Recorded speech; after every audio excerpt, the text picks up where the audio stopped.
सामने में सुन पर बड़ा आवाज आ रही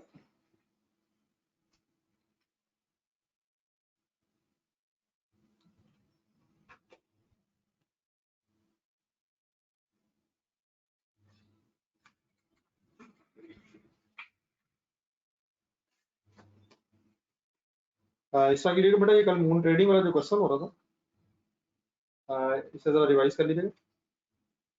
ये मान साहब जब करना होगा तो मैं बताऊंगा। मून ट्रेडिंग वाला जो क्वेश्चन हम कर रहे थे, इसमें जो पॉइंट्स हुए थे इसको जरा रिवाइज कर लें।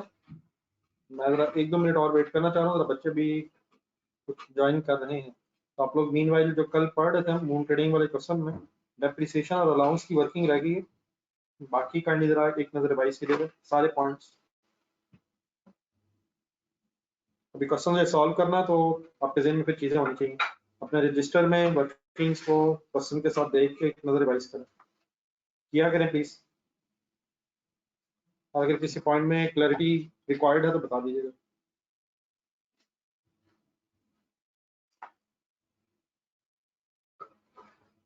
ये जैसा जब उसका टाइम मिलेगा इंशाल्लाह करते हैं।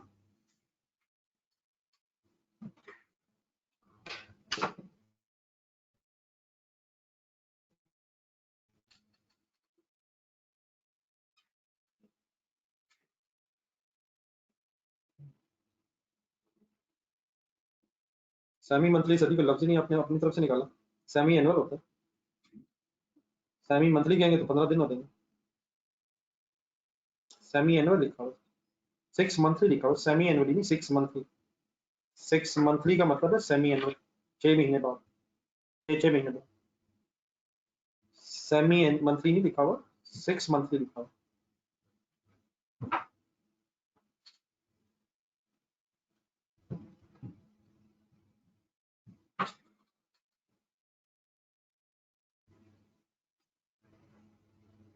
ये आप सब अगर ना पता हो तो पीरियोडिक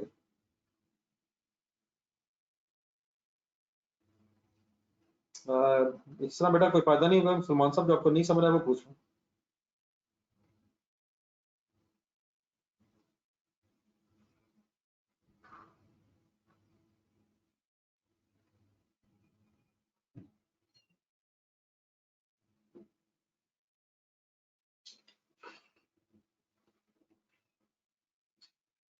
सर जी ये सर्विसेज पेएबल नहीं है, सर्विसेज हमने दे दी हैं। सर्विसेज एसेट पेएबल नहीं, पैसे जो है ना, जो पैसे मिले हमें mister Mumtaz Hasan, services payable इस केस में मुनासिब वर्ड नहीं है। हमें जो पैसे मिले हैं वो भी अनअर्न्ड है। पेएबल तो फिर होता है कि पैसे हमने देने हैं, हमने ऐसे पैसे देने नहीं है, हमने पैसे बस कमाने हैं। हमें मिल गए हैं लेकिन हमने कमाए नहीं है, तो therefore proper word will not be payable. Payable का मीनिंग हो जाएगा पैसे शायद हमने देने हैं, तो हमने सर्विसेज पेएबल लेकिन कहेंगे तब भी पेएबल का वर्ड तब यूज होता है जब कैश देना हो। तो क्योंकि हमने सर्विसेज पैसे अगर मिल गए सर्विसेज देनी है तो उसके लिए फिर वर्ड यूज किया जाता है अनअर्न्ड। वैसे एडवांस इनकम उसके लिए एक वर्ड है, वो यूज किया जा सकता है। सर्विस पेएबल खैर मुनासिब नहीं। ये राज साहब अब ये क्वेश्चन नहीं है जो आपने पूछा है, ये हम प्रूव कर चुके हैं सवाल देख के कि 8 मिलियन हमारे ट्रायल में आ रहा है, वो ऑलरेडी रिकॉर्डेड है।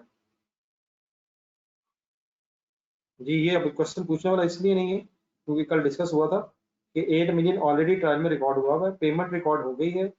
वो क्वेश्चन में पेमेंट बेसिस पे एंट्री कर रहा है, तो अगली जो पेमेंट होनी है वो 6 मंथ्स की, उसमें से 3 मंथ्स हमारे पीरियड के गुजर गए।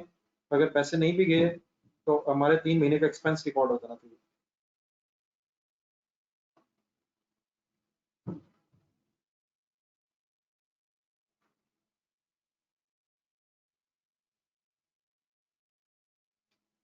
जी शायद आप ठीक कह रहे हैं, रेक्टिफिकेशन एंट्री में सस्पेंस अकाउंट डेबिट क्रेडिट होकर खत्म हो रहा होता है। तो उसकी क्वेश्चन में सिर्फ ये होता है कि जो ट्रायल बैलेंस में अगर पहले वो क्रेडिट है तो अब डेबिट होकर जीरो हो गया, और अगर वो पहले क्रेडिट था, डेबिट था सॉरी, तो क्रेडिट होकर ठीक हो गया। तो उसका क्वेश्चन में सिर्फ यही इम्पैक्ट आएगा कि अब वो हमारी इस रेक्टिफिकेशन एंट्री से एडजस्ट होकर जीरो होता है। हमारे एक सही ट्रायल बैलेंस में, एक सही ट्रायल बैलेंस में कभी भी सस्पेंस अकाउंट नहीं होना चाहिए। तो आप जब रेक्टिफाइंग एंट्री करेंगे तो सस्पेंस अकाउंट क्रेडिट होगा तो इंशाल्लाह डेबिट होकर ठीक हो जाएगा, और अगर डेबिट आ रहा होगा तो क्रेडिट होकर ठीक हो जाएगा। ठीक है मिस्टर शेरा?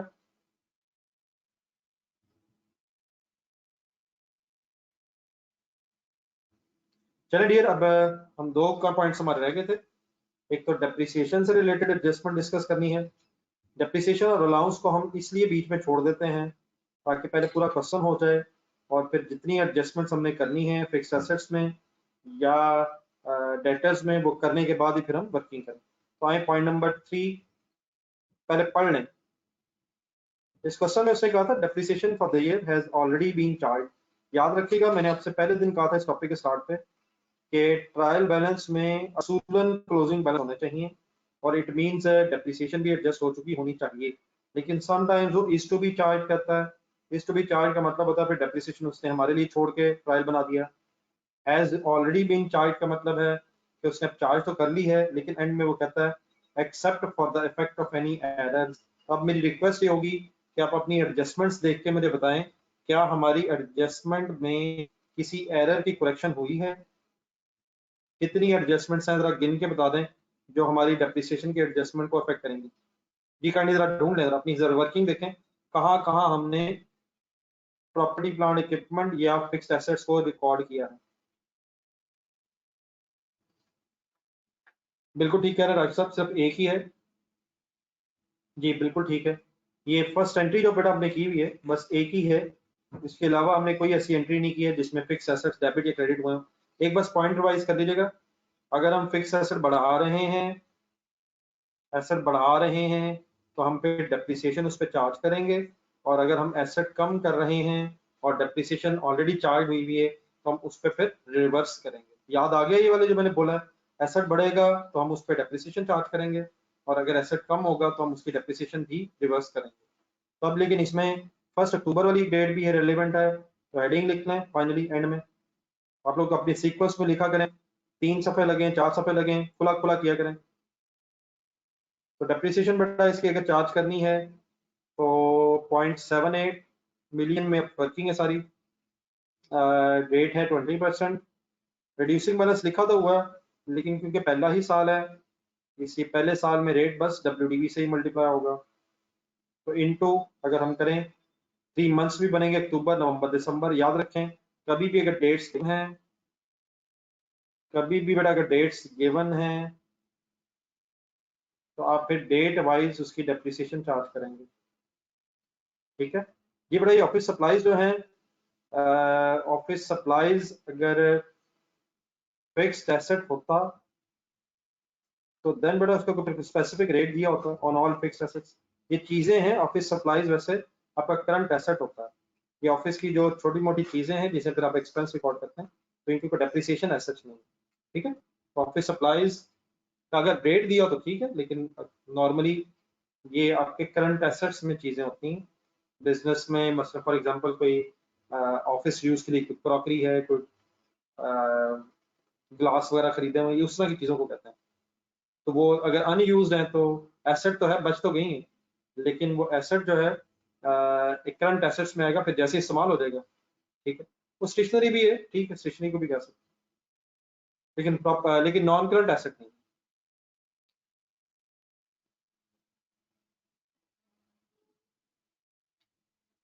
जी ठीक है आरिस, अगर रेट दिया होता फिर डेफिनेटली वो कोई एसेट एसेट होता जो 1 साल से ज्यादा अरसे के लिए यूज होना था, फिर हम उसकी डेप्रिसिएशन चार्ज कर लेते।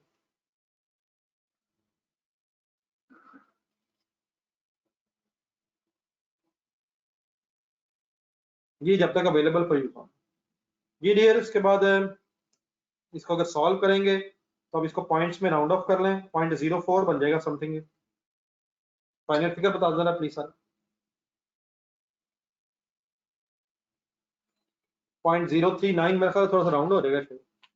या चलें जो आ रहा है देख लेते हैं, 0.78 इंटू 0.2 इंटू 3 डिवाइड बाई 12।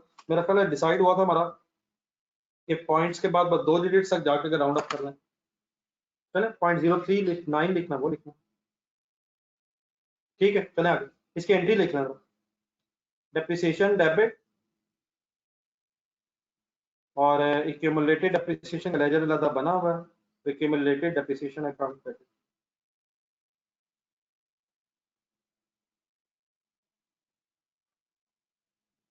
0.04 कर लिए किसी ने, वो भी ठीक है, और अगर बच्चे नहीं करना चाह रहे हैं तो ठीक है। मुझे इतराज मेरा 0.03 ठीक है, सॉरी 0.03, मैंने भी 0 कम कर दिया, 0.039, 0.039। तो डेप्रिसिएशन बड़ा एक एक्सपेंस का नाम है, और एक्यूमुलेटेड एप्रिसिएशन का सेकंड इफेक्ट, एक्यूमुलेटेड एप्रिसिएशन में एसेट को कम कर देगा। लास्ट वन सर एक इंपॉर्टेंट वर्किंग रह गई है अलाउंस वाली, ओके है ये प्लीज, डेप्रिसिएशन फाइनल है, कोई इशू तो नहीं है?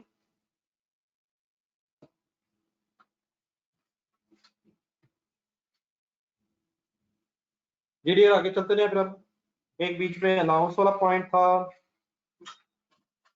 पॉइंट नंबर 4 में 3% रेट दिया हुआ था, लेकिन याद रखें छोटी छोटी चीजें सही तरह कि अलाउंस की जो वर्किंग है वो एडजस्टेड डेटर्स पे करेंगे, तो डेटर्स में भी ठीक ठाक एडजस्टमेंट नहीं है इस सवाल में, बल्कि मैं अगर चंद एक दिखा दूं पहले आपको, दो दो तो मुझे याद आ रही हैं, बाकी देखते हैं जरा, अपनी एंट्रीज देखा करें, आदत बनाएं। एक बेटा ये सेल रिटर्न वाली एंट्री हुई हुई है, और एक ना ये बैड डेट्स रिकवर्ड को गलत रिकॉर्ड किया हुआ था, तो डेटर्स डेबिट हुए हैं, मिल गई, ये दो एडजस्टमेंट्स हैं। इसके अलावा अगर ढूंढे डेटर्स की कोई adjustment, debtors debtors I think दो ही है शायद, आपने ढूंढना ही होता है कि डेबिट क्रेडिट कहाँ कहाँ हुए डेटर्स, तो आई थिंक दो ही है, ठीक है दो ही है। तो अलाउंस का लेजर बनाने से पहले फिर आप एडजस्टेड डेटर्स अकाउंट बनाएंगे, किसी भी फिगर में अगर एक या एक से ज्यादा एडजस्टमेंट हो, आप लोगों ने प्लीज कोशिश करनी है मेरे साथ साथ रहिएगा, ये चीजें बड़े अच्छे तरीके से रिवाइज हो जाएंगी। एडजस्टेड अनएडजस्टेड बैलेंस ढूंढे, ट्रायल बैलेंस में असूलन क्लोजिंग बैलेंसेस होने चाहिए, लेकिन अगर एडिशनल फॉर्मेशन में पता चले कोई कोई एक या एक से ज्यादा एडजस्टमेंट है, तो जो गिवन फिगर होगी ट्रायल में वो फिर अनएडजस्टेड कहलाएगी, क्लोजिंग अनएडजस्टेड फिगर। पोस्टिंग करनी पड़ेगी, सेल रिटर्न्स वाली जो एंट्री है, सेल रिटर्न्स में से लेस होगी, सेल रिटर्न में ऐड होगी, सेल में से लेस हो जाएगी, लेकिन उसका सेकंड इफेक्ट डेटर्स क्रेडिट है। फिर वो दूसरी जो बैड डेट्स वाली एंट्री है, डेटर्स डेबिट है, पोस्टिंग एरर नहीं करना, तो डेबिट अगर है डेटर्स तो डेबिट साइड पे आएगी फिगर, और डेटर्स क्रेडिट क्रेडिट साइड पे आएगी। अलाउंस का अगर अनएडजस्टेड ढूंढेंगे तो 3% अभी एडजस्टमेंट करनी है, तो अनएडजस्टेड अलाउंस, अनएडजस्टेड बैलेंस ढूंढे, ट्रायल बैलेंस में ढूंढी गई चीजें 6 बैलेंस हो जाएगा। अब क्लोजिंग डेटर्स निकालें, 203.5 माइनस 2.4, तो 201.1 रेट दिया हुआ है। इस तरह की बातें आपकी टिप्स पे होनी चाहिए ऐसा ऐसा। 2.1 201.1 into 3%,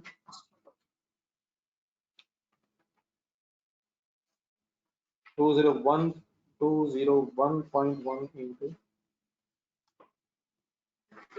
6.033 कर रहे हैं वर्किंग, 6.033।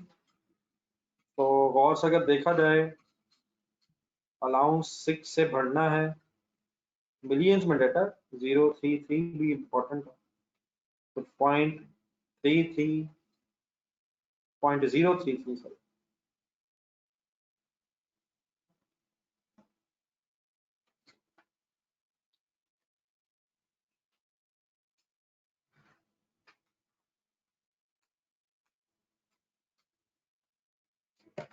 तो बैड डेट्स डेबिट,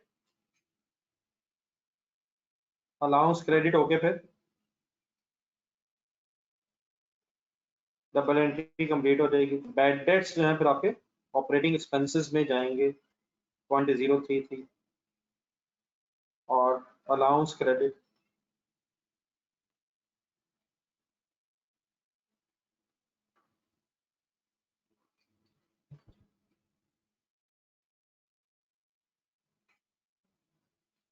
ये ऐसा सब कर तो सकते हैं, लेकिन मेरे ख्याल अब रहने दें।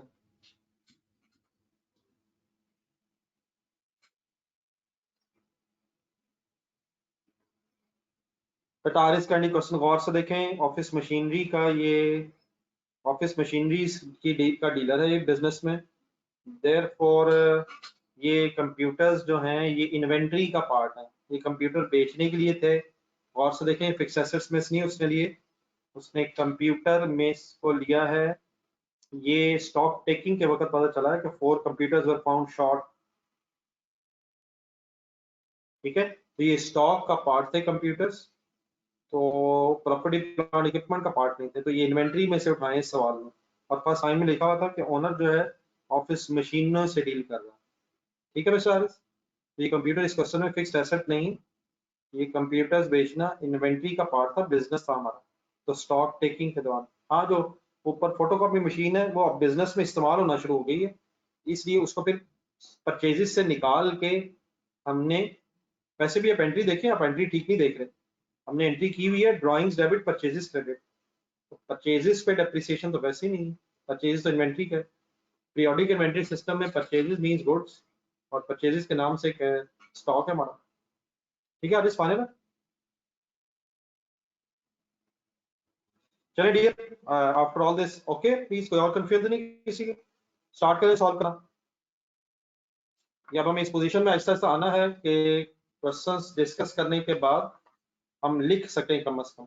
अभी फिलहाल इस पोजीशन में होना चाहिए कि एडजस्टमेंट्स मैं डिस्कस करूं और अब आप क्वेश्चन कंप्लीट कर सकें। आहिस्ता आहिस्ता फिर इस पोजीशन में आना है कि एडजस्टमेंट्स आप करें और मैं सिर्फ प्रॉब्लम डिस्कस करूं, और लास्ट की इंशाल्लाह फिर एक स्टेज ये भी आनी चाहिए कि आप एडजस्टमेंट्स खुद से करें और किसी से डिस्कशन की जरूरत ना रहे। ठीक है, practice makes you perfect, practice will make you perfect, तो आहिस्ता आहिस्ता करते चले।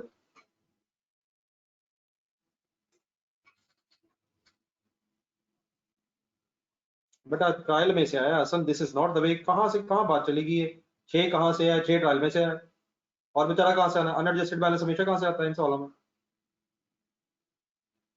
शुक्र आपने अभी पूछ लिया, ये आप कल भी पूछ सकते थे वैसे।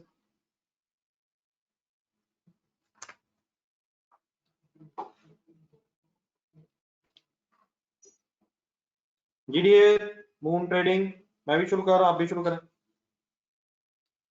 बेटा असल साथ साथ रहे, सॉरी की बेटा बात नहीं है, इससे फिर मायूसी सी होती है कि बच्चे शायद साथ साथ नहीं चल रहे।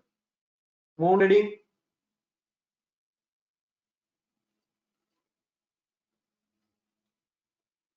Statement of comprehensive income,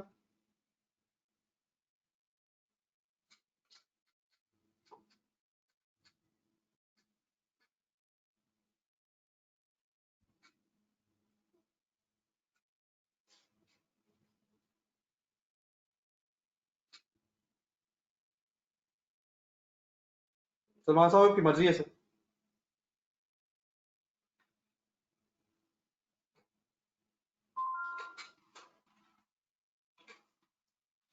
for the year ended 31 दिसंबर 2015,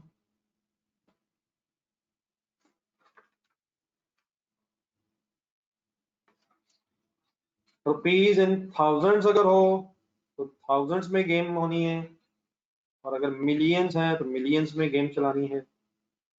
आए बिस्मिल्लाह पढ़ें, चलते जाएं। जी डियर, आप तरीके फाइनल करें।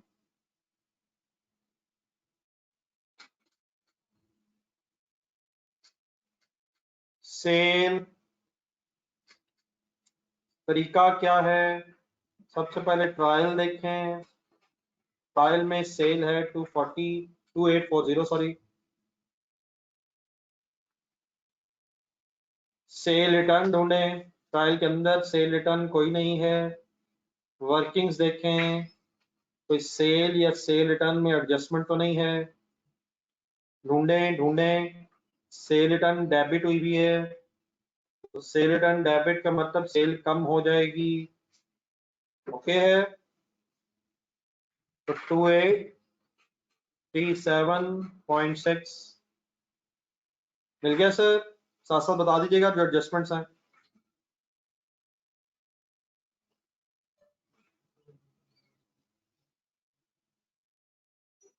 अगर नहीं बता रहे तो हम अज्यूमिंग कि आप क्लियर हैं। ठीक है, मुझे नाम बताएं लेकिन फिर आगे चलते जाएं। कॉस्ट ऑफ सेल्स के लिए बेटा नोट 1 बनाएं।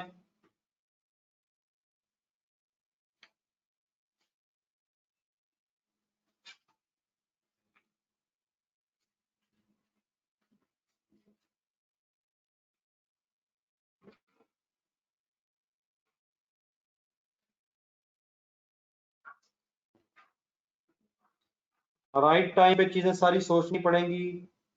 ओपनिंग स्टॉक,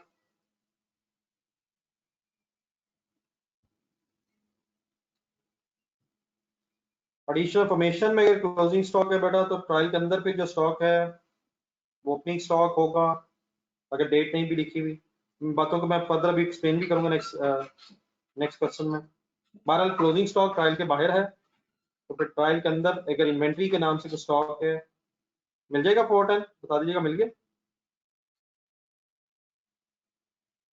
असूलन तो ट्रायल के अंदर होना चाहिए क्लोजिंग, लेकिन अगर क्लोजिंग ट्रायल के बाहर है तो फिर इसका मतलब है कि क्लोजिंग की एडजस्टमेंट रहती है।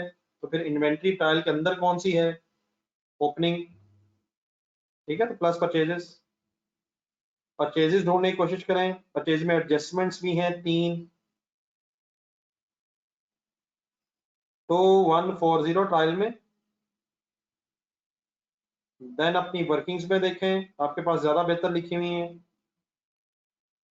पहली स्टॉक एडजस्टमेंट है फिक्स एसेट्स वाली, माइनस डेबिट क्रेडिट, गौर से देखें परचेज क्रेडिट हो रही है। फिर उसके बाद एक ड्राइंग्स वाली एडजस्टमेंट है 0.32, और एक एडजस्टमेंट कहीं और ढूंढें। ठीक है सर जी, 2141 कर लेता हूँ। एडजस्टमेंट ढूंढें आप, एक और एडजस्टमेंट ढूंढें कहीं। 4.5 की एडजस्टमेंट कहाँ है? ढूंढे सारे। जी जी ठीक है सलमान साहब, मैं नहीं कह रहा।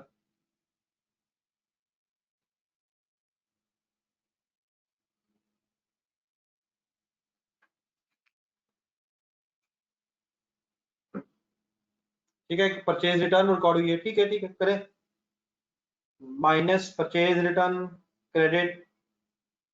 अच्छा, इस तरह की चीजें जरा दिन में फाइनल कर लें। परचेज रिटर्न क्रेडिट का मतलब है कि परचेज रिटर्न बढ़ रही है, लेकिन परचेज रिटर्न के बढ़ने से फिर परचेज कम हो रही है, इसलिए माइनस साइन लगा रहा हूँ। ओके, माइनस ओके है। फाइनली फिगर है 2135। ओके, तो चलते जाइएगा, और अगर कंफ्यूजन है तो बताते जाइएगा। देन माय डियर, उसके बाद क्लोजिंग स्टॉक ढूंढे।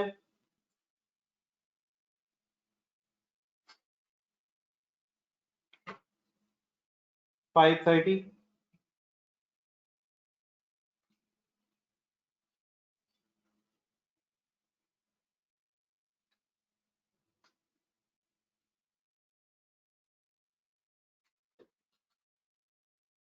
कॉस्ट ऑफ सेल्स निकाल लें।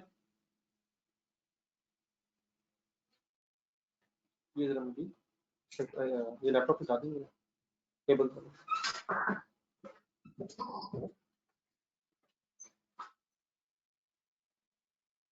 ये लैपटॉप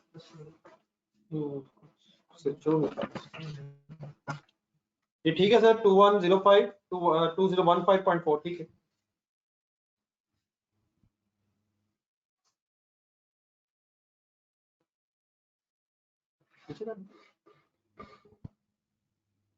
इसको भी निकालो, ये वो निकालो, ये तो मान लो।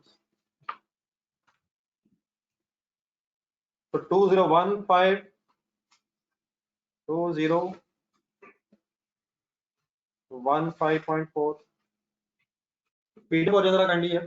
दो दो दिन में एक क्वेश्चन हो रहा है, तो 2 दिन में तो कम से कम हो जाए। GDL ग्रॉस प्रॉफिट 822,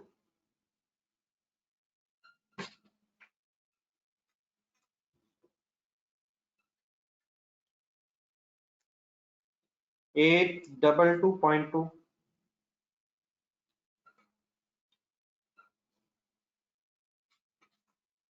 देन उसके बाद बड़ा अदर इनकम। अदर इनकम में भी काफी एडजस्टमेंट्स हैं। अदर इनकम पहला काम ये होता है ट्रायल में ढूंढे, अदर इनकम ट्रायल में है 15। इसका भी नोट बनाए सर, इसमें 3 एडजस्टमेंट्स मैं अभी बताता हूँ।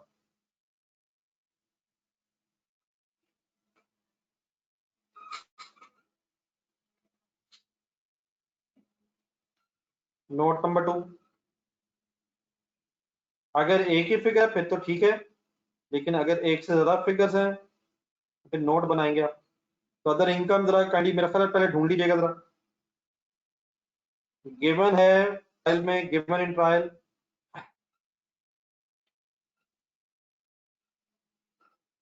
15, ट्रायल बैलेंस में गिवन फिगर है 15 मिलियन। अब अपनी वर्किंग्स में जाए, काइंडली रुक के जरा एक मिनट देख लें फिर नोट कीजिएगा। एक बेटा फिर सर्विस इनकम हमने एक्रूअल बेसिस पे रिकॉर्ड की अपने वाले पीरियड में, ढूंढे सर्विस इनकम जो रिसीवेबल हो गई थी 1.2 क्रेडिट हुई है तो ऐड होगी, सुने गौर से। एक फिर ढूंढे उसी पॉइंट में नीचे 1.2 के नीचे अदर इनकम हमने डेबिट की है अनअर्न इनकम की वजह से, एडवांस इनकम, लेकिन अनअर्न इनकम क्रेडिट हुई है, अदर इनकम डेबिट हुई है। तो अदर इनकम अनअर्न इनकम लिख रहे हैं या advance income, the figure becomes 0.2, लेकिन ये अदर इनकम डेबिट हुई है, लेस हो जाएगी। ये प्लस माइनस भी ध्यान से देखिएगा जरा। सर्विस इनकम क्रेडिट हुई है, अदर इनकम डेबिट हुई है, इस एंट्री में 0.2 लेस हो जाएगा। और एक चीज सबसे एंड में रेक्टिफाइंग एंट्री ढूंढे, सस्पेंस अकाउंट वाली, suspense account debit 4, bank charges debit 0.25 और कमीशन इनकम क्रेडिट। हमसे सिर्फ रेक्टिफिकेशन एंट्री देखनी होती है, दोनों बाकी जो दो एंट्रीज हैं वो हमने इसलिए की है ताकि रेक्टिफाइंग एंट्री हम सही बना सकें। तो कमीशन इनकम इज 4.25 क्रेडिट हो रही है फाइनली हमारी रेक्टिफाइंग एंट्री में, तो इसलिए फिर मैं ऐड कर रहा हूँ। ये समझ आ रहा है सबको एडलेस मेरा?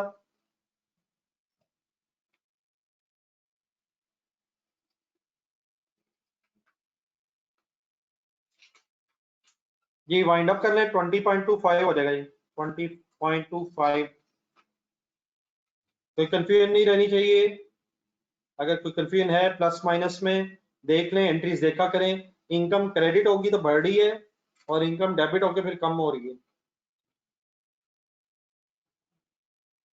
नोटेड है? कोई लिख रहा है तो बता दें, अगर लिख लिया तो अब आगे चलें, सेविंग एंड एडमिन एक्सपेंसेस ढूंढने की कोशिश करें। तो what is the way, trial देखें फिर एडजस्टमेंट देखें। तो 20.25 use it, other income 20.25 add हो जाएगी figure. Then selling and admin expenses,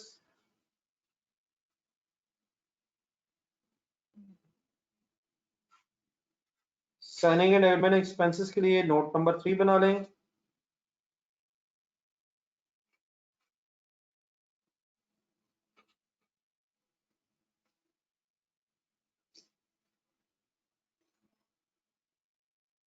selling and admin expenses kindly revise mind, सारे operating expenses selling and admin में आने हैं सवाए इंटरेस्ट और बैंक चार्जेस के। सेलिंग एंड एडमिन एक्सपेंसेस का नोट शुरू करें।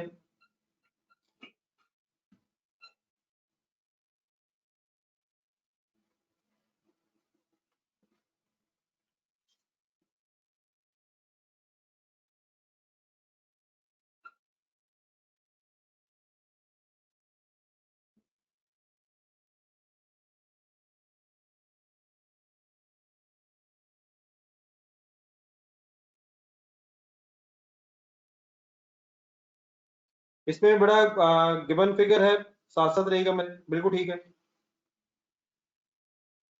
ये अहमद फरहान साहब इस चक्कर में क्या पड़ गए, अर्न इनकम लाइबिलिटी होती है, फिर कमीशन इनकम बेटा क्वेश्चन आपके आंसर में लिखा हुआ है, 4 कमीशन नेट है तो 0.25 बैंक चार्जेस हैं, तो ऐड करके कमीशन इनकम 4.25 थी, लेकिन 0.25 नेट करके हमें 4 रिसीव हुआ। ठीक है mister Salman?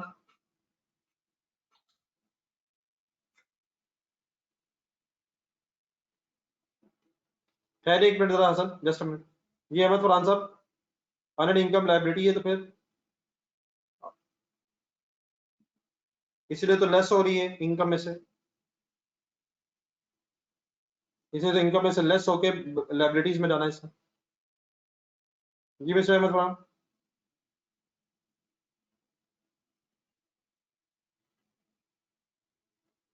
Given figure sir ji 540 adjustments ढूंढने की कोशिश करें जी। एडजस्टमेंट्स एक बड़ा एडजस्टमेंट है एक्सपेंसेस के नाम से, वो जो अनयूज्ड ऑफिस सप्लाईज डेबिट हुई है, एक्सपेंसेस क्रेडिट हुए हैं। नहीं बेटा एक से ज्यादा है, राशिद इस तरह नहीं करें। 0.15 ढूंढे एक्सपेंसेस, वो जो अनयूज्ड ऑफिस सप्लाईज है, अनयूज्ड ऑफिस सप्लाईज वाली एंट्री में एक्सपेंसेस क्रेडिट हुए हैं, माइनस हो रहेगी फिगर, कम हो रहे हैं। ठीक है मिल गए 0.15। देन उसके बाद इंटरेस्ट और बैंक चार्जेस ट्रायल में तो है, वो फाइनेंशियल चार्जेस में आना है। देन माय डियर उसके बाद अपनी वर्किंग्स में एंड में हमने एक डेप्रिसिएशन चार्ज की है 0.039 चार्ज की है, डेबिट की है, तो 0.039 फिर हमारी एक्सपेंसेस की में फिगर में ऐड हो जाएगा। ना करें राशिद। और इवन उसके बाद अगर आप आगे चलेंगे तो बेड डेट्स भी हैं, तो हमारी 3 एडजस्टमेंट्स हैं मेरा ख्याल है सेलिंग एंड एडमिन में। बाकी इंटरेस्ट और बैंक चार्जेस में जो एडजस्टमेंट्स है वो फाइनेंशियल चार्जेस में आएंगी। तो ये बेड डेट्स की फिगर बल्कि ट्रायल में भी है शायद, ढूंढे ढूंढे ढूंढे। डेप्रिसिएशन ट्रायल में नहीं है, वो क्यूमुलेटेड डेप्रिसिएशन ट्रायल में है। डेप्रिसिएशन तो कोई अलग एक्सपेंस नहीं नजर आ रहा, ट्रायल बैलेंस में ढूंढे, ये चीजें मिस नहीं होनी चाहिए इनसे। पहले ट्रायल देखें, तो ट्रायल बैलेंस में है कि नहीं, बल्कि ठीक है सॉरी, बल्कि इंटरेस्टिंग है प्लीज। बैड डेट्स में सभी 2 एडजस्टमेंट्स हैं, एक ये 3.5 बैड डेट्स क्रेडिट हुए हैं, गौर से देखिएगा सर, ये सब कुछ छोड़ दें, 2 इंपॉर्टेंट एडजस्टमेंट्स आ गई।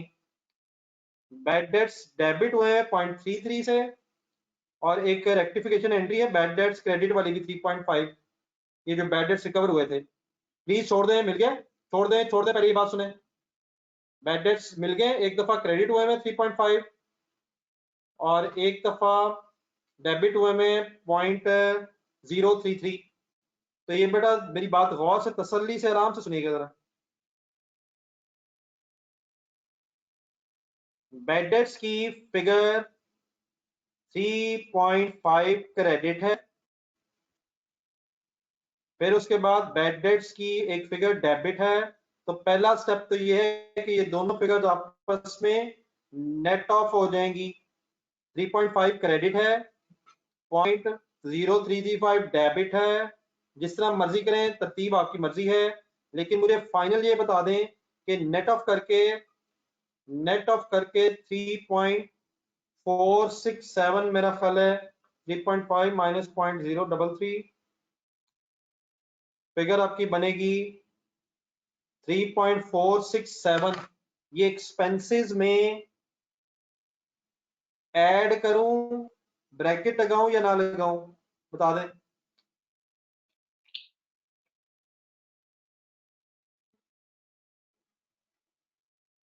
नहीं ब्रैकेट लगाऊं या नहीं, बस ये बता दें फाइनल सोच के, ब्रैकेट लगाऊं या नहीं, यस नो।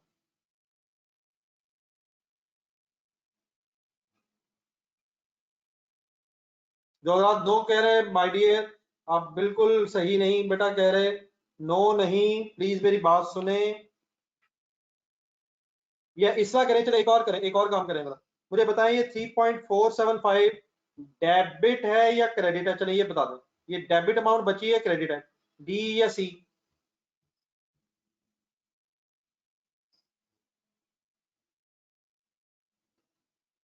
प्लीज बेटा हाफिज साकिब, अनीब, जिन्होंने डी भेजा है, बल्कि एक और साहब भी सलीम, बताइए आप डेबिट नहीं है, ये क्रेडिट अमाउंट बच गई है, क्रेडिट ज्यादा है डेबिट कम है, तो ये एक्सपेंस क्रेडिट हो रहा है, तो क्योंकि एक्सपेंस क्रेडिट हो रहा है इसलिए माइनस होना है इसमें। ठीक है, इस तरह सही है, सब लोग रिस्पॉन्ड करें। एक्सपेंस क्रेडिट हो रहा है, नेट करके एक्सपेंस क्रेडिट हो रहा है, एग्रीड है सारे, जो एग्रीड नहीं है वो खास तौर में बताएं। 3.5 क्रेडिट है, 0.3033 डेबिट है, तो नेट ऑफ करके क्रेडिट अमाउंट बची 3.467, क्योंकि डेबिट अमाउंट कम थी, क्रेडिट ज्यादा है, और क्योंकि क्रेडिट अमाउंट बैड डेट्स की बच गई है, इसलिए एक्सपेंसेस में से नेट ऑफ हो जाएगी। ये हमारा गेन नहीं है, ये हमारा एक्सपेंस कम हुआ है।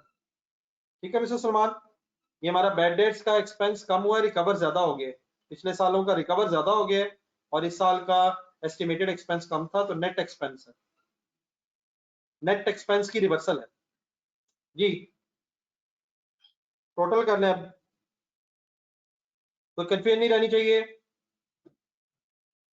राइट टाइम पे बताया करें, बहुत लेट क्वेश्चंस आते हैं, तो इतनी देर में बात कहां से कहां चली जाती है।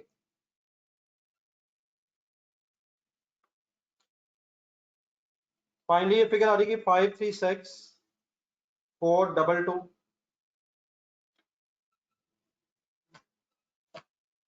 बैड डेट्स रिकवर्ड, हमारा एक्सपेंस कम होता है, इनकम नहीं होती, हमारा एक्सपेंस कम हो गया है। अदर इनकम कहने की बजाय ये कह रहे होते हैं कि बैड डेट्स रिकवर होने से हमारा एक्सपेंस रिड्यूस हो गया।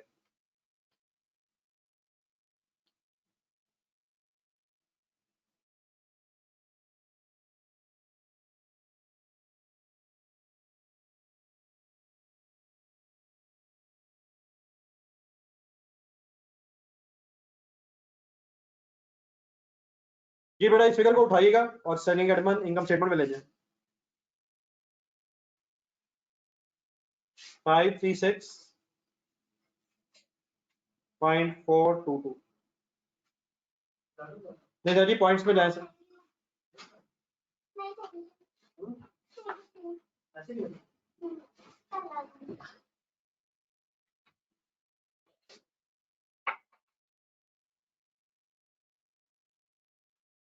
आपकी मर्जी है सर, रेफरेंस आपने जो लिखना, लेकिन पॉइंट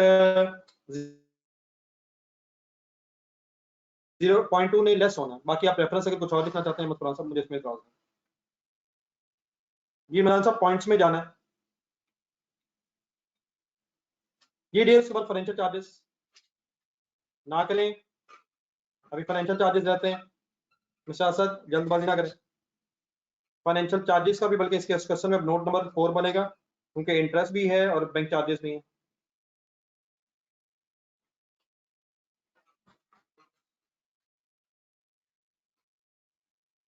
नोट नंबर 4 बनाए।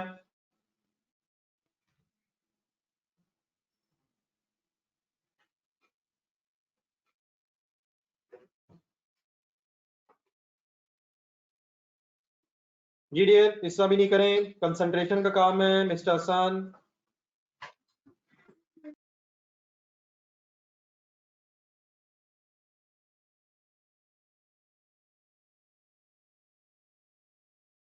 बैंक चार्जेस,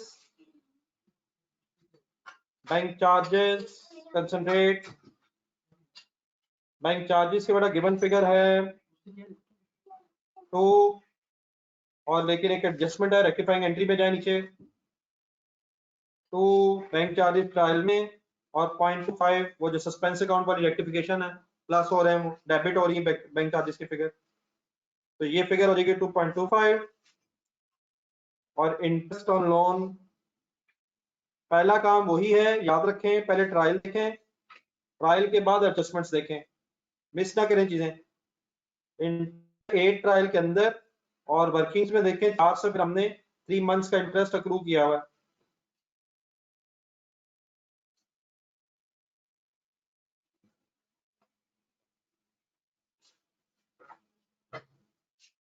तो टोटल हो जाएगा 14.25।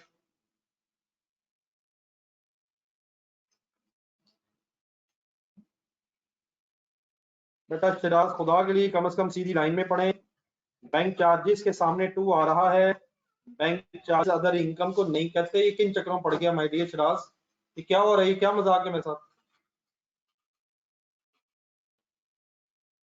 ये तो लाइनें भी लगी हुई टेबल में यार। 14.25 dear Shiraz, this is not the way. 14 point या 15 पॉइंट, सॉरी, 14.25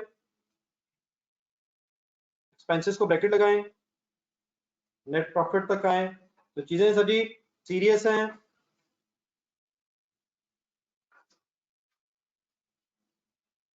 जी शिराज, नेट प्रॉफिट बताओ।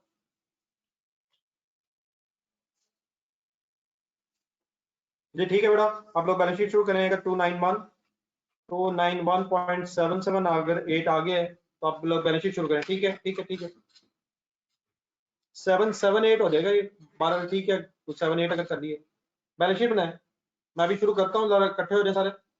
मीनवाइल आप लोग शुरू करें।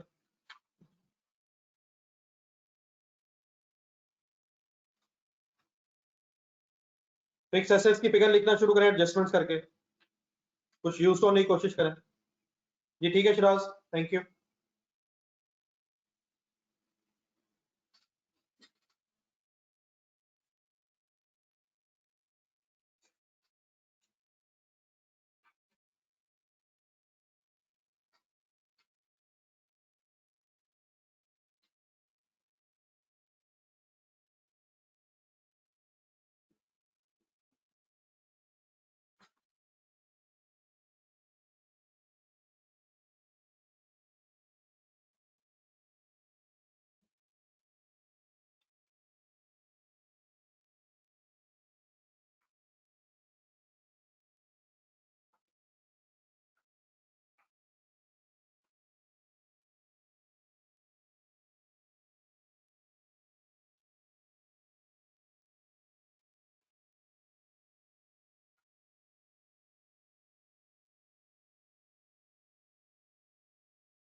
अहमद फरहान साहब, एग्जामिनर हरगिज आपको फेल नहीं करना चाहता।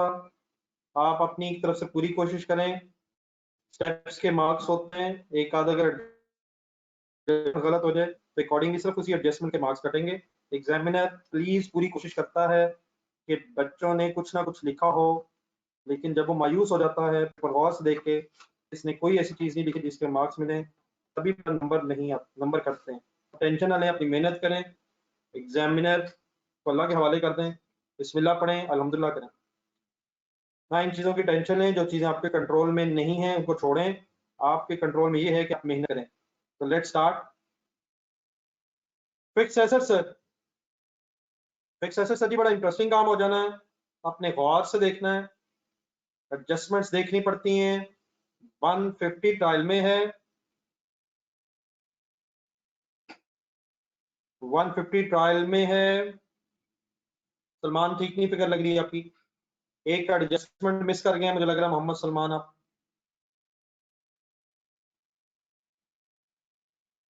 बल्कि कई एडजस्टमेंट्स मिस कर गए मुझे लग रहा है। ना करें इस तरह। 150 ट्रायल में है, 1.78 से हमने फिक्स एसेट डेबिट किया है। एक्यूमुलेटेड डेप्रिसिएशन ऑलरेडी ट्रायल में 45 है, और हमने फर्दर डेप्रिशिएट किया है 0.039। काइंडली दो एडजस्टमेंट ढूंढे। कॉस्ट एक्यूमुलेटेड डेप्रिसिएशन ट्रायल में है, और 0.78 से हमने फिक्स एसेट डेबिट किए हैं, और 0.039 से एक्यूमुलेटेड डेप्रिसिएशन को हमने क्रेडिट किया है। एसेट कम हो जाएगा। मिस्टर मोहम्मद सलमान ओके है?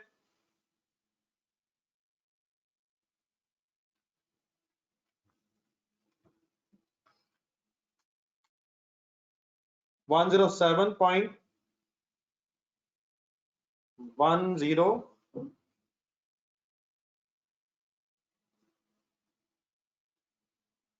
5.741। किसी के फिगर अगर मेरे से मैच ना हो तो पूछ लीजिएगा, जिनकी मैच है चलते जाए, मुझे बताने की जरूरत नहीं। करंट एसेट्स,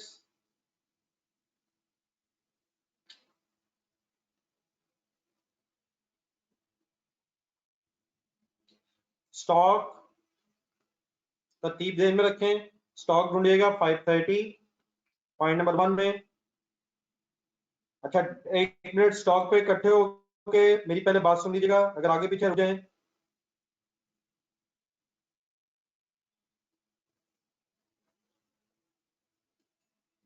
ये बड़ा जो रेट डेटर्स थे, इसका इसमें यकीनन एडजस्टमेंट रहती थी, लेकिन बड़ा जिन क्वेश्चंस में हमने अलाउंस बना लिया हुआ है, तो अगर हम और वर्किंग्स देखें, नहीं वर्किंग्स में करनी चाहिए जरा। हमने क्योंकि लेजर ऑफ डेटर एडजस्टेड बना लिया हुआ है और अलाउंस भी बना लिया हुआ है, तो मेरा ख्याल है कि अब बार बार ये एडजस्टमेंट्स करने की बजाय कि हम दोबारा अनएडजस्टेड डेटर बैलेंस शीट में से उठाएं, ट्रायल में से सॉरी उठाएं, प्लस माइनस करें। हम इन क्वेश्चंस में क्योंकि ऑलरेडी अलाउंस बना चुके होंगे, तो एडजस्टेड डेटर्स में से एडजस्टेड अलाउंस को एक ही दफा लिख के फिर लेस कर देना चाहिए ताकि टाइम वेस्ट ना हो। ये मेरी बात समझ आ जाएगी कि हम स्ट्रेट अवे 201.1 उठा लेंगे डेटर्स का क्लोजिंग और उसमें से बस अलाउंस का क्लोजिंग माइनस कर देंगे। तो अब दोबारा प्लस माइनस करने की जरूरत इसलिए नहीं है क्योंकि हम ऑलरेडी उनको प्लस माइनस कर बैलेंस में। ठीक है, बात समझ जाएंगे सारे, रिस्पॉन्ड कर दे जरा।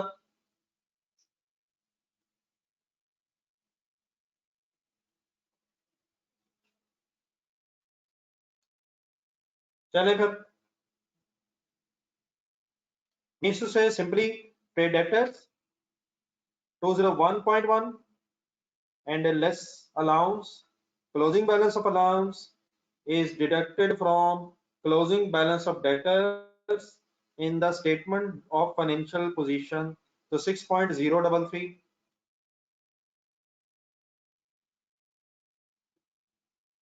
तो इसको एडजस्ट करके फिर फाइनली हमारा पास आंसर आ जाएगा 195.067।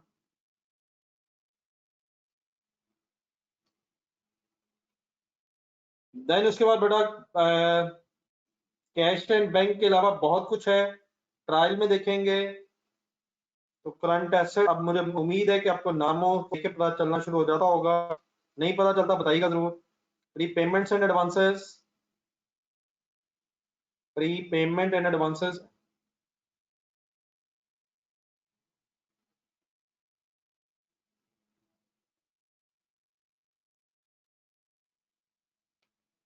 प्रीपेमेंट्स एंड एडवांसेस आर 9। कैश सबसे एंड में आना है जी। दो एसेट्स और ढूंढने हैं अपने अपनी वर्किंग्स में, एक इनकम रिसीवेबल है, सर्विस इनकम का एक रिसीवेबल एसेट बनाया हुआ हमने 1.2, और एक और चीज है unused office suppliers. Unused office suppliers, office suppliers याद बस रख लें, करंट एसेट्स का पार्ट है, अनलेस वो बताए कि ये कोई एक एसेट है जिसकी लॉन्ग टर्म की लाइफ है। बाय डिफॉल्ट करंट एसेट्स याद रखिएगा, जिसकी बड़ा अमाउंट थी 0.15।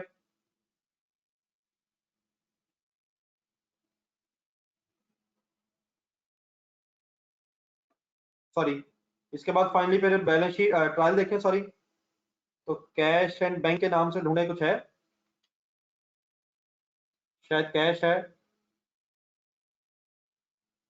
तो सीक्वेंस मेरे साथ अगर मैच कर जाए तो मतलब इस एंगल से स्टॉक सबसे ऊपर आएगा, कैश सबसे एंड में आएगा, बीच में अगर कोई तरतीब थोड़ी सी डिफरेंट हो जाए उसका इशू नहीं है। कोशिश करते हैं वैसे डेटर्स बाद में आ जाए स्टॉक के, लेकिन अगर कोई चीज ऊपर नीचे हो जाए, स्टॉक पहले, कैश सबसे एंड में, करंट एसेट्स में। कैश में बेटा हमारी कोई एडजस्टमेंट नहीं है, ये 5 देयरफॉर एज इट इज आ जाएगा।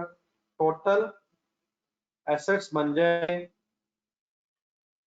सॉल्व कर दीजिएगा जरा, 846.158 शायद,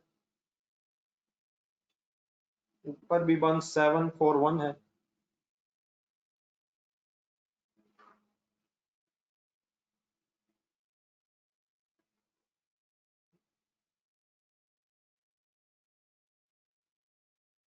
क्यों सलमान साहब, लिख के करें, नए नए तरीके ना सोचें, लिख लिख के तो वैसे ही लिखें प्लीज जैसे मैं लिख रहा हूँ। 158 आई थिंक। तो बेटा किन चक्रों में पड़ जाते हो, कैरेज इनवर्ड्स करंट एसेट्स में आएगा। अगर हम ये तो हमें कैरेज इनवर्ड्स का ट्रीटमेंट नहीं पता तो हमने क्या करना है।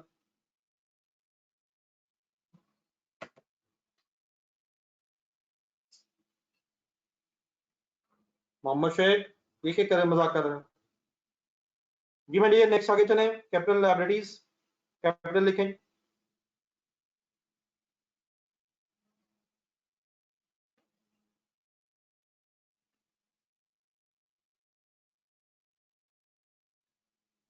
कैपिटल की फिगर में हमारी कोई एडजस्टमेंट सच नहीं है। आगे चलें। नेट प्रॉफिट इनकम स्टेटमेंट से मिलेगा 291.778। ड्राइंग्स, पहला काम ट्रायल में ढूंढे, कैपिटल ट्रायल में प्लीज ढूंढा करें। ड्राइंग्स ट्रायल में नहीं है, लेकिन एडिशनल इंफॉर्मेशन में देखें, एडजस्टमेंट हुई हुई हमारी वर्किंग्स में देखें, 0.32 मिलियन से गुड्स की ड्राइंग्स हुई हुई है। अगर ट्रायल में भी होता तो ऐड कर लेते।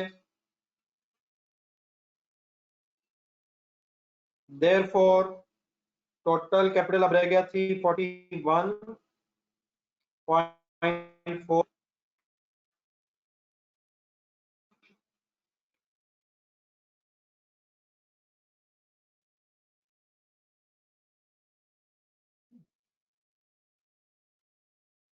नॉन करंट लायबिलिटीज में आ जाएं।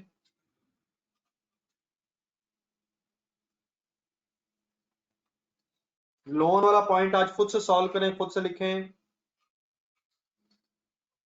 अपनी एडिशनल इंफॉर्मेशन काइंडली देखिएगा, उसमें वर्किंग्स देखें।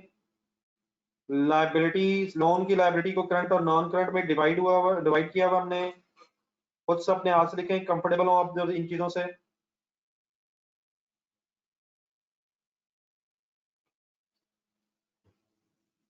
लॉन्ग टर्म लोन के से आ जाएगा नॉन करंट लायबिलिटीज में 128। ढूंढिएगा ब्रेकअप। 160 टोटल लोन था, और जो करंट लायबिलिटीज में 32 आएगा, उसके लिए नाम भी याद रखना है, कोशिश करें। Current portion of loan amounting to ₹32। ठीक है राज साहब, thank you. Then my dear, current liabilities पूरी करें, एडजस्टमेंट जेम रखें। Payables is another name for creditors. ढूंढे ट्रायल में 320। एक एडजस्टमेंट हुई है, ढूंढ के लिखे खुद से, मैं बाद में लिखता हूँ। फिर ट्रायल बैलेंस के अंदर पहले लायबिलिटीज पूरी करें। मेरा ख्याल है ट्रायल बैलेंस के अंदर कोई लायबिलिटी शायद अक्रूवल्स एंड अदर पेबल्स के नाम से भी है। तो पहले ट्रायल, फिर additional information, accrual and other payables. वैसे बड़ा आइडिया अब ये होगा कि ये जो क्वेश्चन हम कर रहे हैं, इसमें 2-3 दिन अभी और लगेंगे। मैं घर के लिए अब आपको इस तरह का कोई क्वेश्चन नहीं दे सकता, क्योंकि पहले मेरे साथ ही आपको ये बातें समझनी पड़नी है। तो बेस्ट अब ये होगा कि ये जो क्वेश्चन हम क्लास में करते हैं, मेरी सजेशन है, मेरी रिक्वेस्ट भी है कि ये सेम क्वेश्चन अगर री अटेम्प्ट बाय योरसेल्फ, दोबारा सारी एडजस्टमेंट्स लिख के, तो आप महसूस करेंगे कि फिर बातें आपको सही समझ आएंगी। तो मेरी सजेशन को जरूर कंसिडर कीजिएगा। देयर इज नो शॉर्टकट, हमें मेहनत करनी पड़ती है, करनी पड़ेगी। तो ये सेम क्वेश्चन अगर आप रोज घर से जाके दोबारा रीअटेम्प्ट करें, मिस्टेक्स होंगी, लेकिन वहीं से आप सीखेंगे भी। अदर ट्रेड पेबल्स में एक एडजस्टमेंट मिल जाएगी। 4.5 ढूंढे अपनी वर्किंग्स में, क्रेडिटर्स को हमने डेबिट किया हुआ है 315.5।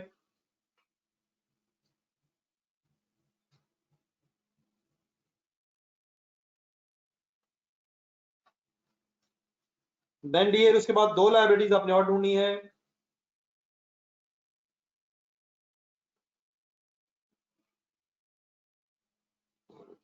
एक अनअर्न्ड इनकम है, वो सर्विसेज इनकम वाली लाइबिलिटी थी। अनअर्न्ड इनकम 0.2 मिलियन लाइबिलिटीज में आ गया, अदर इनकम में से निकाल के। ये बड़ा अच्छी बात है, लेकिन जब आप रीड प्रैक्टिस करेंगे वो सबसे बेस्ट रहेगा। और देन बड़ा एक इंटरेस्ट पेबल ना मिस कीजिएगा। Thank you Hasan. 4 मिलियन, ये सारी फिगर्स ढूंढा करें।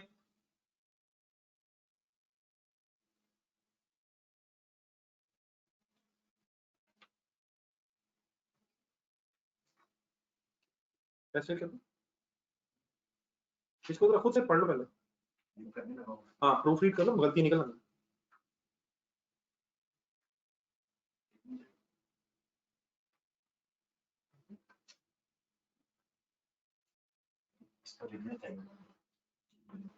F1 की बुक के अंदर रहने थी वो चैप्टर के अंदर, खोल रहा दिखा दो। हाँ बस उसको इसी तरह देखो, खोलो अंदर से इसको। हाँ चलो DDA total equity and liabilities.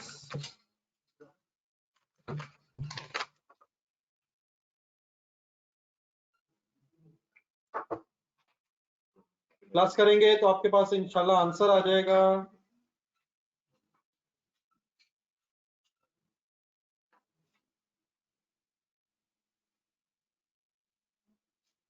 अब करंट लायबिलिटीज अगर आप टोटल लैदा कर रहे हैं वो भी पॉसिबल है। टोटल इक्विटी एंड लायबिलिटीज अगर मैं कंबाइन करके करूं तो मेरा ख्याल है अल्हम्दुलिल्लाह आंसर आ जाएगा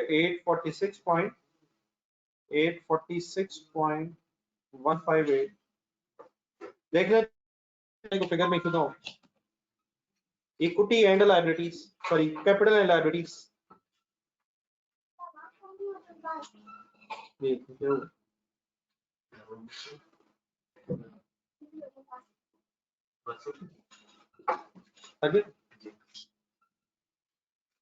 दूध पी लो, खा लो, केक ले लो, दूध चल रहा है ऐसे तो सब ले ले, खोल के दे दे किसी और। ये बड़ा काइंडली मुझे बता दीजिएगा अगर कंप्लीट कर लेंगे तो अभी टाइम हमारे पास है, तो हम एक नया क्वेश्चन स्टार्ट कर लें।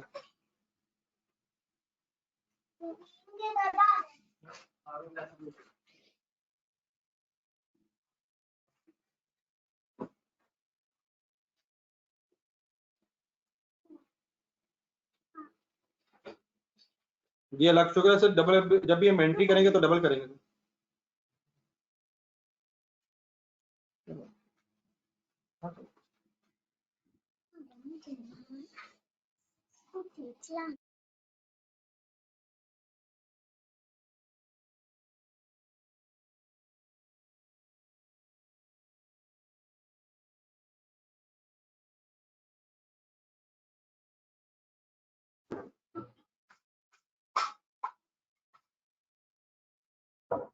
जी डियर, ये सबने कंप्लीट कर लिया सर।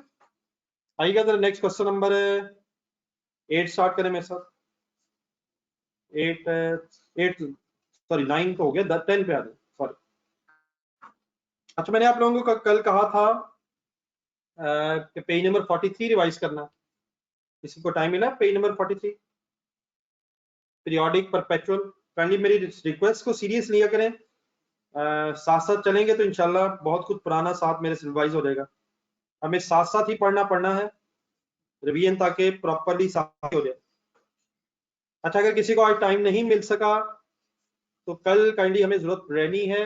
आज तो शायद इतनी जरूरत ना पड़े, टाइम अभी कम है, लेकिन कल जरूर पढ़ लीजिएगा, कल तक जरूर फिर क्लास में पढ़ के आइएगा। तो आए लेट स्टार्ट क्वेश्चन नंबर 10। इसकी रिक्वायरमेंट ढूंढे। रेनबो लाइट्स के नाम से एक क्वेश्चन है, एक सीरियस क्वेश्चन है। सीरियसनेस ऐसा ऐसा क्वेश्चन के आगे बढ़ती चली जाएगी। तो आए रिक्वायरमेंट में जरा ईयर एंड देख लिया करें, ताकि फिर डेट्स का डिसीजन लेना आसान हो जाए करे। 31 दिसंबर 2016।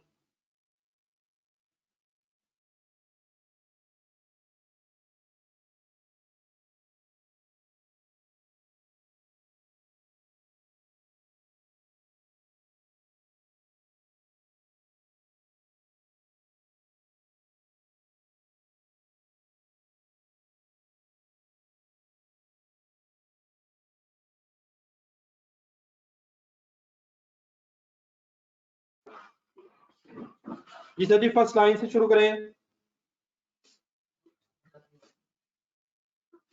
Following is a summarized trial balance of rainbow lights for the year ended 31st December 16। Trial balance पढ़े सर। नई नई कुछ चीजें नजर आएंगी। कैपिटल का तो ओपनिंग बैलेंस मेरा ख्याल हम यूज टू हैं, और इसमें फिर प्रॉफिट ऐड करके ड्रॉइंग लेस करते हैं हम। एक सर ये प्रॉफिट एंड लॉस अकाउंट एक नई चीज है। दो नई चीजें हैं। एक नंबर 1 1 जनवरी 16 को भी अंडर हाईलाइट करें, सर्कल लगा लें दो चीजों पे, और इसकी अमाउंट को भी। बताएं क्या ये इस साल का प्रॉफिट है या पिछले सालों तक का प्रॉफिट है? प्रॉफिट एंड लॉस अकाउंट वो नहीं, profit and loss income statement के लिए वर्ड होता है ना, प्रॉफिट एंड लॉस। ये साल के शुरू तक का प्रॉफिट है, साल के शुरू तक का। ठीक है, ठीक है, ठीक है, ठीक है, ठीक है, डेट लिखी हुई है साहब। अच्छा, आगे जरा देखा जाए, अगर गौर से देखें, ये 30 क्या है? ये डेबिट लिखा हुआ 30, ये पिछले सालों, साल के शुरू तक का प्रॉफिट है या लॉस है? प्रॉफिट है या लॉस है? बेटा प्रॉफिट नहीं है, जो पी कह रहे हैं प्रॉफिट नहीं है, दोबारा कंसिडर करें। प्रॉफिट एक क्रेडिट फिगर होती है, प्रॉफिट एक क्रेडिट फिगर होती है, और ये डेबिट अमाउंट आ रही है, डेबिट बैलेंस है। अच्छा, ठीक है।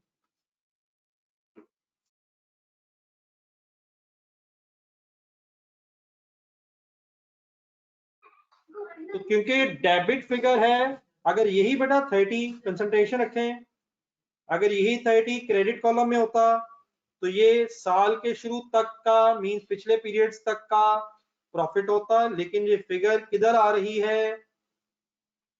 डेबिट आ रही है। Is it loss? लिखे साथ, it is loss up to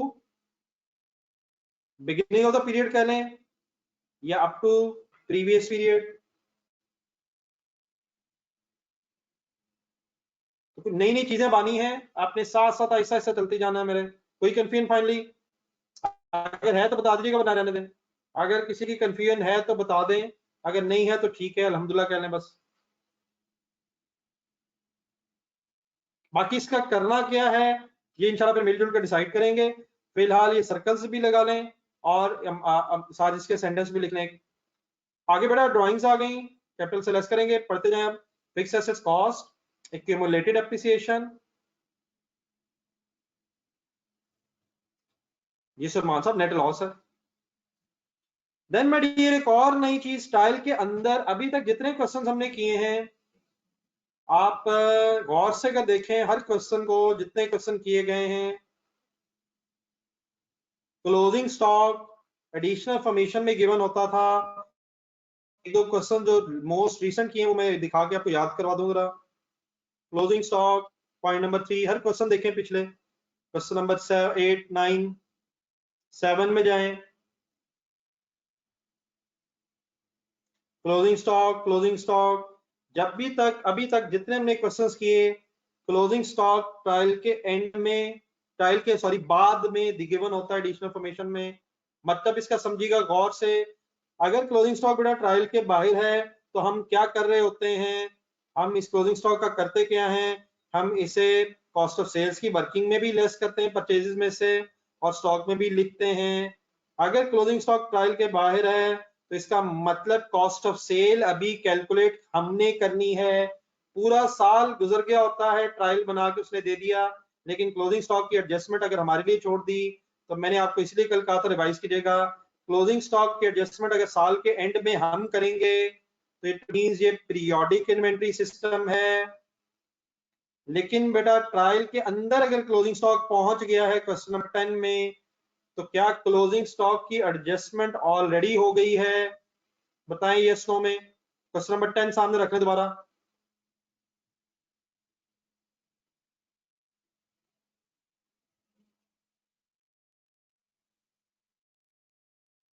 finally मेरी बात ना कंक्लूड इस तरह हो जाएगी कि नीचे थोड़ा सा है, सेल के नीचे कॉस्ट ऑफ सेल दी हुई है, सेल के नीचे ट्रायल के अंदर ही कॉस्ट ऑफ सेल दे दी है। तो क्या कॉस्ट ऑफ सेल कैलकुलेट हो चुकी है क्लोजिंग स्टॉक माइनस करके? तो अगर कॉस्ट ऑफ सेल ट्रायल के अंदर आ गई है तो क्या इसका मतलब ये है कि cost of sale already calculate हुई भी है? यस। तो इसका मतलब फिर बेटा ये है, अभी तक जो हम क्वेश्चंस कर रहे थे उसमें परचेजेस गिवन होती थी, परचेजेस गिवन अगर हो तो हम कॉस्ट ऑफ सेल खुद बनाते हैं, लेकिन अगर कॉस्ट ऑफ सेल पहले ही बन गई है तो वो परपेचुअल इन्वेंट्री सिस्टम होता है जिसमें कॉस्ट ऑफ सेल साथ साथ रिकॉर्ड हुई हो।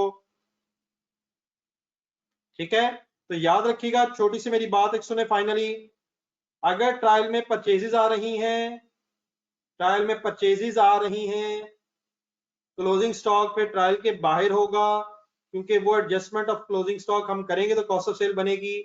लेकिन अगर ट्रायल के अंदर कॉस्ट ऑफ सेल आ चुकी है तो इसका मतलब ये है कि कॉस्ट ऑफ सेल की वर्किंग हो चुकी है। और देयरफॉर आखिरी बात सुने गौर से, ये जो क्लोजिंग स्टॉक है क्योंकि ट्रायल के अंदर है, तो हम इसे सिर्फ अब बैलेंस शीट में करंट एसेट्स में लिखेंगे। क्या कॉस्ट ऑफ सेल में से भी लेस करेंगे या ऑलरेडी लेस होके कॉस्ट ऑफ सेल बन चुकी है, और अब हम बस इसे क्लोजिंग इन्वेंट्री को एज एन एसेट अपनी बैलेंस शीट में करंट एसेट्स में लिखेंगे। फाइनली बता दें, मेरी बात 100% क्लियर कर दी हो गई है? जी शिराज साहब, वो ठीक है।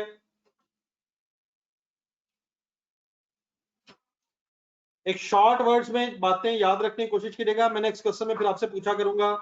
नंबर 1, परचेजेस में से अगर परचेजेस ट्रायल में है तो इसका मतलब कॉस्ट ऑफ सेल की एडजस्टमेंट, कॉस्ट ऑफ सेल अभी हमने कैलकुलेट करनी है by making an adjustment of the closing stock. लेकिन अगर कॉस्ट ऑफ सेल ट्रायल के अंदर है तो इसका मतलब क्लोजिंग की एडजस्टमेंट हो गई है और हमने बस स्टॉक को फिर अपनी बैलेंस शीट में लिखना है। ठीक है,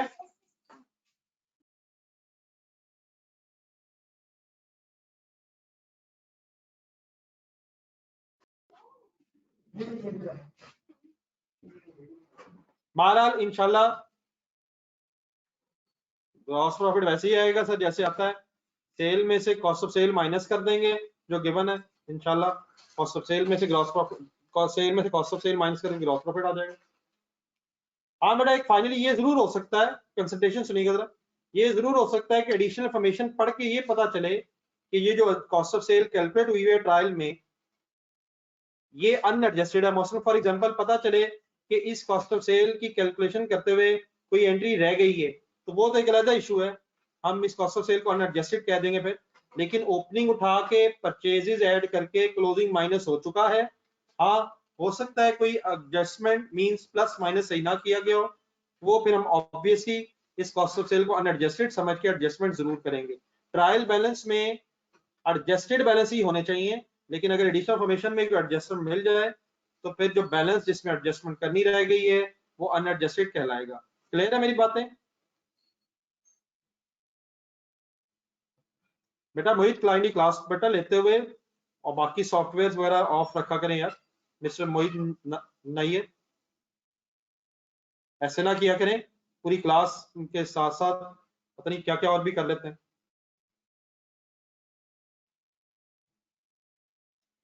जी डियर, उसके बाद आगे आ जाए, अभी ट्रायल पढ़ रहे हैं हम।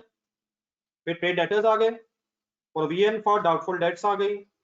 Provision for doubtful debts means debtors, पता है आपको, अलाउंस है। प्रीपेमेंट्स करंट एसेट है, कैश एंड बैंक 10% लोन है, रेट है 10% long term loan. Trade creditors, accruals and other payables, अब चीजें वैसे रिपीट होना शुरू हो गई हैं। Sale, cost of sale, sending in advance, financial charges, miscellaneous income, simply means other income लिखे साथ। तो छोटी मोटी इनकम है, लेकिन कोई भी इनकम अगर सेल के अलावा है तो वो अदर इनकम का पार्ट बनेगी। डन है।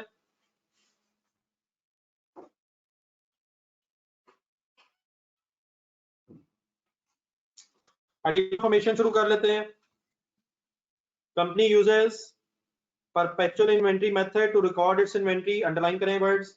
लेकिन मेरा गुमान है, ये अल्लाह का शुक्र है जरूर साहब इस वक्त सस्पेंस अकाउंट नहीं है, लेकिन बहरहाल इंशाल्लाह यूज तो होते जाएंगे हम चीजों से, आ रही है गेम फिर। परपेचुअल इन्वेंट्री सिस्टम, अगर मेरा गुमान है कि ये ना भी लिखा होता तो अब आपको अगले सवालों में याद आ जाया करेगा कि ट्रायल में क्योंकि कॉस्ट ऑफ सेल है तो परपेचुअल इन्वेंट्री सिस्टम है, और अगर ट्रायल में परचेजेस हो तो इंशाल्लाह आप मुझे बता दिया करेंगे कि फिर ये पीरियोडिक इन्वेंट्री सिस्टम है। निशान बेटा क्या कर रहा है यार?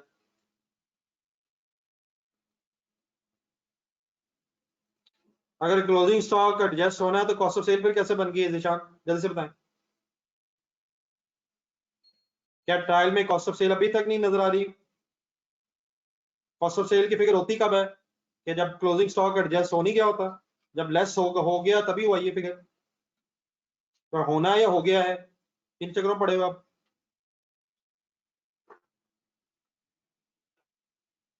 जी जान अली साहब।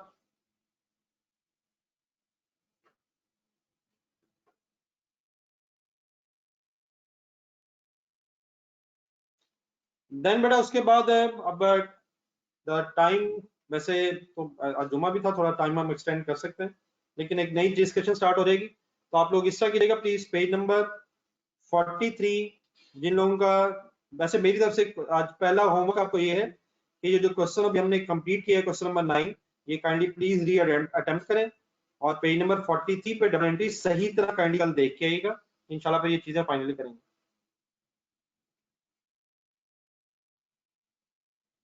जी माय डियर अहमद फरहान, अगर आपने पेज नंबर 43 सही तरह पढ़ा होता तो आपको फिर याद आ जाता कि पीरियोडिक और परपेचुअल में मेन डिफरेंस ये है कि परपेचुअल में कॉस्ट ऑफ सेल, लॉस वगैरह की entry at the end of the period होती है, और अगर परपेचुअल हो तो ये जो काम है cost of sales and other losses drawings वगैरह, ये भी वे साथ साथ हो जाते हैं। ठीक है मिस्टर अहमद फरहान, तो यही तो बेटा डिफरेंस है सिर्फ, और तो कोई फर्क है ही नहीं। ये शेख साहब आ रही है। जी बेटा अल्लाह हाफिज, इंशाल्लाह फिर कल दोबारा यहीं से डिस्कशन स्टार्ट करेंगे। Don't waste these days, these are very important days. अल्लाह हाफिज।